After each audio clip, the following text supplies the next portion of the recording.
fazer juízo de pessoas. Eu não te chamei para ser juiz, eu te chamei para ser pastor. Eu te chamei para resgatar a vida deles. Eu te chamei para resgatar o homossexual. Eu te chamei para amar o homossexual. Eu te chamei para amar aqueles que não se sentem amados, não para fazer juízo. E eu falei, Senhor, me perdoa porque eu alimentei isso dentro de mim durante 2 semanas, onde eu poderia estar orando por eles. Imediatamente algo gerou no meu coração o desejo com que essas pessoas pudessem conhecer a verdade, e a verdade que liberta. Talvez você pense isso sobre o seu chefe. Talvez você pense isso sobre o seu professor.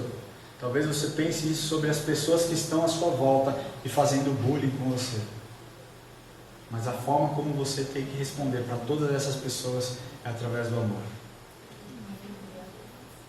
Porque o perfeito amor lança fora todo medo. Quando você entende a plenitude do amor de Cristo, você consegue ter ousadia para falar e para ordenar certas coisas.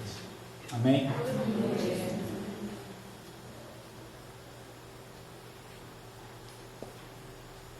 O amor é aperfeiçoado quando nós queremos falar a verdade. Quando nós falamos a verdade. Amém?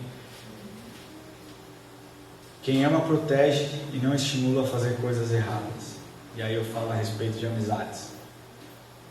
Porque eu tenho um amigo, porque ele está vivo, não morreu, mas eu tenho um amigo que, quando eu estava na faculdade, no meu momento mais perdido do mundo, da vida, eu estava separado da minha namorada, minha esposa na época era minha namorada, e eu creio que ali realmente foi a minha conversão, mas eu tinha esse amigo.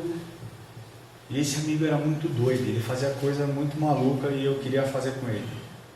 E eu queria que ele me levasse para onde ele ia, fazer as coisas que ele fazia, e ele sempre me dava algum perdido. Eu entendi, mano, por que você não saí correndo, não consegui te ligar, era sempre uma desculpa. E aí eu tive minha conversão, através do meu testemunho de vida, ele se converteu também, né? E um dia eu conversando com ele, eu falei, cara, eu posso te fazer uma pergunta? Por que você nunca me levou para os lugares que você ia, que eu pedia para ir? Ele falou, porque eu te amava tanto, eu não queria que você tivesse a vida que eu levava. Ele falou, você não tinha sido criado para aquele ambiente, e nem eu, só que eu já estava nesse ambiente, eu não podia te levar para lá. Então uma pessoa que se importa com você de verdade nunca vai te levar para um lugar que vai te machucar, que pode gerar qualquer coisa. Nunca vai te levar para um ambiente onde você vai ter a possibilidade de usufruir de uma droga, de ter um relacionamento fora da vontade de Deus. Quando você fala a verdade, você é aperfeiçoado no amor. E eu estou falando aqui que existem formas e formas de se falar a verdade. Sabe? Você pode falar a verdade de uma maneira bruta, que pode magoar pessoas, ou você pode falar a verdade e exortar com amor. E exortação com amor, ela gera transformação. Ela gera arrependimento, ela gera algo novo. Um tempo atrás nós tivemos na igreja um episódio onde, olha isso gente, essas coisas só acontecem acho que na minha igreja, mas tivemos o culto da manhã, acho que era da manhã, foi da manhã, e aí no meio do culto, o apóstolo pediu para a banda subir, e subiu metade da banda, ou a outra metade não subiu, sei lá por quê, porque estavam tomando café, né, gente? O apóstolo ficou tão bravo, mas tão bravo, e eu tentando ligar para ele depois do culto para tentar amenizar, porque a molecada que toca é uma molecada do bem, só que o louvor muitas vezes, não o louvor daqui que é uma bênção, mas louvor de outras igrejas, muitas vezes existe um pouco de soberba, e eu falo isso porque eu já fui do louvor. Então existe a soberba de achar que o louvor é o ministério mais importante da igreja, que o louvor é o lugar onde as melhores pessoas estão, né? E existe isso, e eu acho que naquele momento essas pessoas se sentiram à vontade, talvez por causa disso. Então o apóstolo convocou uma reunião com esses músicos que deram essa vacilada antes do culto da noite. E eu tentando ligar para ele, ele falou, cara, eu vou botar todo mundo de banco, é um absurdo o que eles fizeram. Eu, pelo amor de Deus, não faz isso, vamos conversar, deixa eu explicar, os caras estão aqui há 7 anos, são pessoas bem intencionadas, vamos entender o que aconteceu. E eu tentei ali durante muito tempo, e eu estava no almoço, estragou meu almoço também, porque eu não conseguia parar de pensar nisso. E quando chegou, a presença de Deus estava tão forte na sala que nós iríamos ter aquela reunião, que eu cheguei, baixei minha cabeça e fiquei só ouvindo. Só ouvindo, só ouvindo. E o apóstolo falou palavras e muito amorosas, assim, eu não esperava que ele fosse falar. Só que tinha uma pessoa que estava muito machucada, o baterista. Quem é baterista?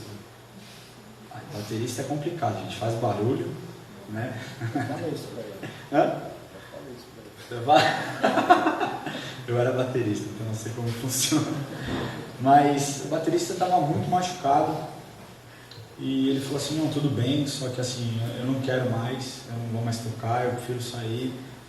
E o apóstolo falou assim, não, você não vai sair. Você não vai sair, porque vocês erraram, eu estou aqui corrigindo vocês com amor.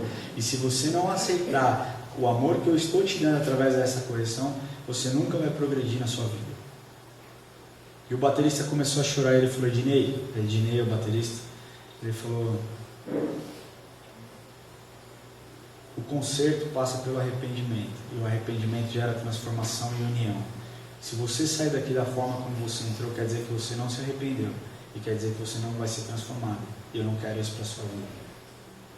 E ali o Espírito Santo falou de tal maneira que os dois se abraçaram, e a banda... Aconteceu que a banda voltou muito mais unida e muito mais focada em adorar e buscar a presença de Deus. Porque houve uma exortação com amor. Então nós líderes muitas vezes temos que tomar cuidado, porque uma vez eu ouvi, quem conhece o Cláudio Duarte? Uma vez a gente numa conversa lá na igreja, ele disse assim, ele foi perguntado para ele como que ele lida com alguns problemas, principalmente de casais. Ele fala, minha vontade é dar um pirulito de morango para um pirulito de uva para outro e falar, resolva. Porque muitas vezes é tão infantil, uma atitude é tão infantil que gera tanto ódio, tanta amargura, que as pessoas preferem ir embora do que se consertar. E é isso que eu quero te falar, o amor ele é aperfeiçoado nessas coisas. O amor ele é aperfeiçoado na exortação. Amém? Sabe uma outra forma que o amor é aperfeiçoado? Quando você trabalha na igreja e serve. Quantos servem na igreja aqui? Quantos não servem na igreja aqui? Levanta a mão bem alta aí. Todo mundo serve na igreja aqui? É verdade? Pode levantar bem alto aí. Quem é que não serve na igreja? Que não está em nenhum ministério? O meio corintiano, o meio São Paulino. Levantou a mão. Quando você serve, você entende a necessidade do corpo de Cristo. E você entende que o seu amor ele pode ser aperfeiçoado através disso. Diaconia, louvor, intercessão, consolidação, ministério de dança. Nem sei mais quantos ministérios você tem, mas o corpo de Cristo precisa de você. O corpo de Cristo precisa de você. Não ache que se você não participar, está tudo bem. Porque Deus não te chamou para ser apenas mais um. Deus te escolheu para ser um diferencial. Onde você estiver, Deus te escolheu para ser um diferencial. Amém? O amor de Deus ele é aperfeiçoado quando você decide viver o Evangelho de forma radical. Amém? Quando você decide perdoar, quando você decide ser generoso, quando você ultrapassa as suas limitações. Essa semana nós tivemos esse problema na igreja e foi muito triste, porque nós tivemos um culto extremamente abençoado no domingo e poucas horas depois a igreja estava boiando, literalmente falando. Nós tivemos grandes perdas materiais, mas nós ultrapassamos o nosso limite físico para que a igreja estivesse pronta para um culto para domingo, porque nós cremos que Deus vai fazer algo infinitamente superior ao que ele já estava fazendo, porque a glória da segunda casa será maior do que a primeira casa. E o que eu quero te falar é que se você deixar o Espírito Santo de Deus derramar o amor e imprimir o amor dele sobre a sua vida, você vai entender o que significa a glória da segunda casa. Sabe o que acontece?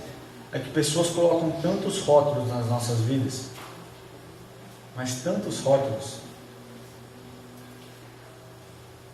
que nós não deixamos com que a marca que Deus colocou ela seja exposta. As pessoas te rotulam por tantas palavras pejorativas, sabe? Para quem é casado, as pessoas te rotulam, para quem se divorciou, divorciado, você então não tem mais o seu nome, você é o divorciado. Você é a mãe solteira, você é o alcoólatra, você é o falido, você é o repetente, você é o rebelde. São tantas marcas que as pessoas colocam e colocaram sobre a minha vida também. Mas com 19 anos, cara, quando eu entrei na presença do Senhor um dia, quando eu estava completamente triste, completamente abalado emocionalmente, porque eu estava em um lugar e uma pessoa disse que ia me matar. E aquilo gerou um medo tão grande, mas tão grande no meu coração, eu tinha certeza que eu ia morrer naquela noite.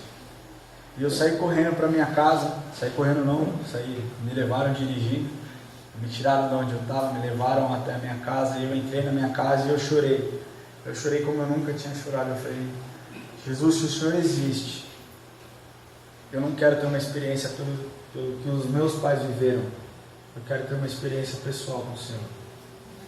Eu não quero ser um crente por tabela, eu não quero ser um evangélico por aquilo que os meus pais tiveram um dia. Eu quero ter uma experiência única com o Senhor. E essa oração transformou minha vida. E eu ouvi, como eu estou falando com vocês aqui, uma voz tão audível. Talvez tenha sido a única vez que Deus falou de forma audível comigo. Deus fala comigo através de inúmeras maneiras, mas eu ouvi a voz dele. Eu ouvi a voz dele. Ele disse para mim: filho, eis que eu começo um novo tempo na sua vida. Aleluia! E aí o que aconteceu foi que no domingo seguinte, eu fui para a igreja que eu sempre ia. E eu sentei atrás da mesa de som. Eu cheguei na metade do culto, que eu não queria que ninguém me visse, porque a Nancy já namorava a filha do pastor. E esse era um rótulo que eu tinha, lá, o filho do pastor. É impressionante, as pessoas só me cumprimentavam quando a minha esposa estava do meu lado. A Érica, que na época era minha namorada. Acontece com alguém aqui? As pessoas passavam: tudo bem, Érica? E aí? Tudo bem, pastor? Nem sorriam para mim. Cara, aquilo gerou tanta raiva, tanto ódio dentro de mim, que eu falava: cara, que gente mais antipática. Eu sempre fui educado a cumprimentar todo mundo, a falar com todo mundo, a conversar com todo mundo. E as pessoas, zero empatia, zero amor comigo. Me taxavam de tanta coisa, até maconheiro. E eu nem fumava maconha. E eles taxavam: olha lá o maconheiro, olha lá o rebelde, olha lá fulano de tal. E eu entrei esse dia na igreja, eu fiquei atrás da mesa de som, quietinho, gente. E estava tocando uma música que até hoje, quando ela toca, me arrepia da cabeça aos pés, que é Agnus Dei. Uma música tão simples,